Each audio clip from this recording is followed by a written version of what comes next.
All right, guys, in this video, I want to cover the topic of the breath and proper breathing mechanics. It's probably the most important single factor that I'm going to cover in anything that I put out there in terms of videos go.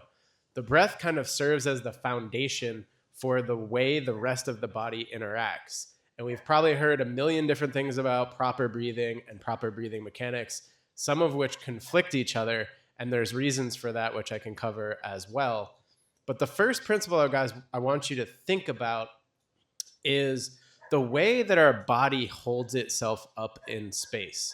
There's kind of this traditional model that's taught in anatomy classes and physical therapy and traditional body weight lifting that views the body as a series of joints and the skeletal system, and then the muscular system, which operates those joints through a series of levers and tendons that pulls on those joints. While that model is accurate and helpful in some regards, it's not a complete understanding of how the body actually works and how it holds itself up in space. It really operates through something called tensegrity, which is where each and every single part of the body pulls on every single other part of the body through the fascia, which connects everything and runs through muscle. And on top of that muscle, it kind of encases it like a sausage covering, right? Like you stuff the meat into the sausage. You can think of the fascia like that. And that fascia is kind of this neurological pathway for sending signals throughout the body from the brain. And it sends messages to the brain and it receives messages from the brain. Now, the breath plays a huge role in this tensegral system because it forms the basis for tension and that tensegrity and how tension is held in the rest of the body. I also want you to think about the body more of a pressure system, right? Pressure is moving throughout the body. And when I'm engaging a muscle, I'm forcing pressure into that muscle. So the way the breath operates is it forms this intra-abdominal pressure. You've probably heard that term. You've all heard of abs, right? So it's a pressure within the body, and it affects everything we do, okay? So I also want you to think about the fact that there's many muscles and there's all kinds of fascia and all kinds of stuff inside our rib cage and inside our core that connect to our spine. And that fascia and those muscles can get tight and they can cause a lot of pain and a lot of dysfunction. And you can't just get a massage on those. You can't just hop on a foam roller and do myofascial release. And the way to release those muscles, believe it or not, is with the breath. So that's one thing that I'm talking about here is how to use the body to maintain the integrity of the structure of the body and how to use the breath to release tension that might be inside your body that's causing all kinds of dysfunctions. You see that especially in posture, slumped shoulders. Maybe your shoulders are stuck in retraction. Maybe you kind of cave down in the chest, right? You have that anterior pelvic tilt maybe. A lot of these things that go on posturally with the body, they aren't necessarily addressed very well through traditional methods like PT, chiro, massage, etc., because those are kind of operating on surface level solutions, right? They're working on the outside, but they're not working on the inside that forms the entire structure of the system. So we really want to work on the entire system from the inside out rather than the outside in, right? I'm going to ramble a bit, so stick with me, guys. This is a very important topic to me and something that I can't overemphasize how important it is. So when we're thinking about breathing, you've probably also heard something like the difference between belly breathing and chest breathing. In yoga and traditional kind of breathwork practices and stuff, we always hear breathe into the belly to stimulate the parasympathetic response and relax the nervous system. Yes, that can be helpful, but what I've found in my own body and many of my clients' bodies is that they're actually unable to expand and breathe and properly use the diaphragm to expand areas in their upper body, kind of from the solar plexus up. And that leads to all kinds of back issues, poor posture issues, shoulder issues, you name it, right? So there's these muscles inside here, like the intercostals, the psoas even attaches, believe it or not, from the hip up into this kind of middle of your spine area. And if you can't properly get breath into those areas and have the diaphragm functioning properly in those areas, the psoas can tighten up, the diaphragm will have all kinds of issues, the rib cage won't be able to expand, the scapula won't move properly on the rib cage because it has the wrong shape. There's all kinds of issues that arise.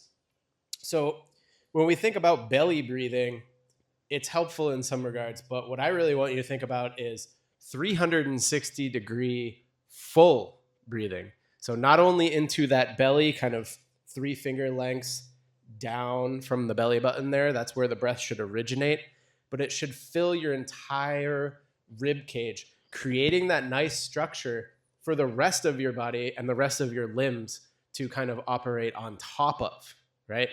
This is the most important thing you can do in your entire life for all of your mobility, for all of your strength, for all of your athleticism, for everything.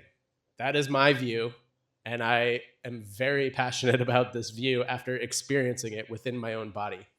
And again, it's something only you can feel. It is very hard to coach, and I'm going to attempt to coach that here, but it's very hard. Okay? So I want you to think about 360-degree expansion, and I want you to think about the breath as a way to create and maintain pressure inside the body. And then I want you to also think about the breath and kind of intentionally directing that pressure to certain areas that might be tight as a way to release them. I think about it like foam rolling for the inside of my body, or massage for the inside of my body. That's the way I think about it.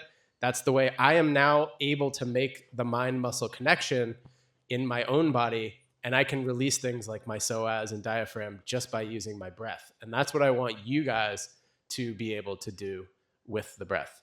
Okay? So 360 breath, expansion, pressurization, creating structure for the rest of the body, using it as a way to release tension. And then the last thing I kind of want to hit on is we talk a lot about also nasal breathing versus mouth breathing. Mouth breathing can actually be helpful to direct the breath into the lower half. So you can use mouth breathing in some cases to release things. But I want to talk about nasal breathing because I didn't really quite understand nasal breathing for quite a long time.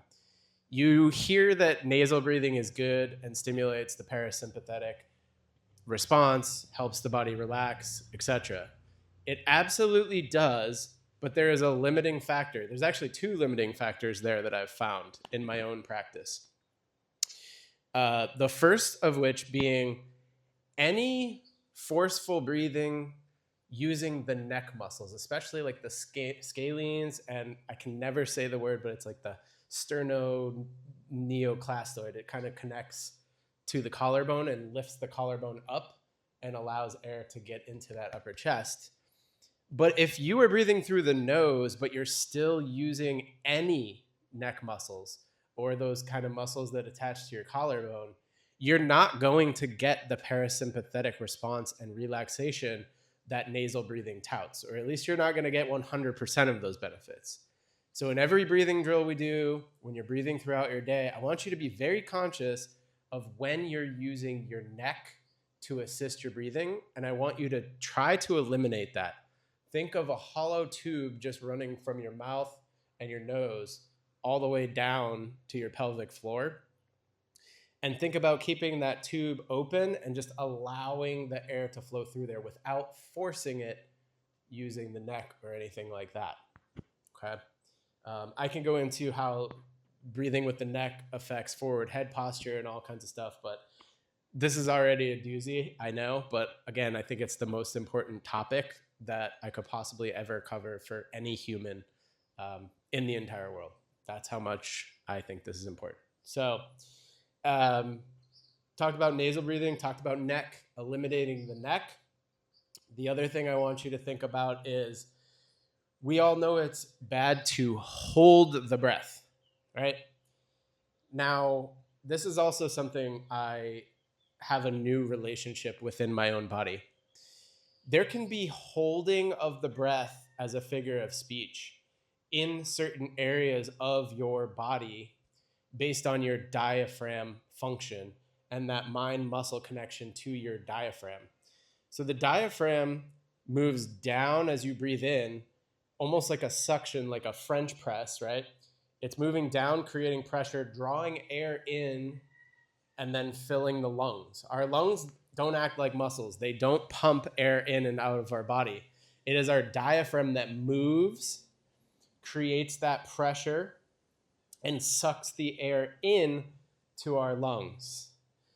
The diaphragm and that mind-body connection you have to the diaphragm, therefore, is extremely important and can be disrupted in certain areas of your movement or maybe certain positions of your body. Maybe you find you're unable to breathe correctly and breathe in a relaxed manner while putting your body in certain positions. And that's why we use positional breathing to train our diaphragm and train our brain to be able to use our diaphragm in a variety of positions while also trying to kind of avoid setting off the fight or flight or stress response and breathing improperly while in those positions. Or you can even bring this into your exercises, into your yoga poses, into your calisthenics moves, into your weightlifting, into your movement, acrobatic, whatever it is.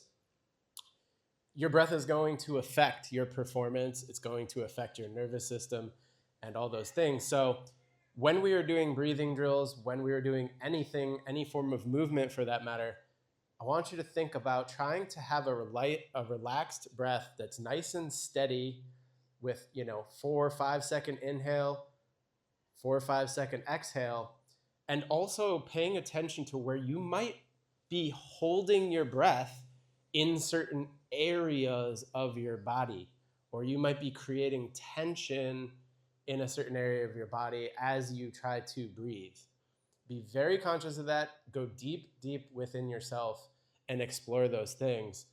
And really what the goal here is to figure out how we can pressurize in the least stressful manner so that our nervous systems can relax, be relaxed in a variety of positions, be relaxed in a variety of movements, etc.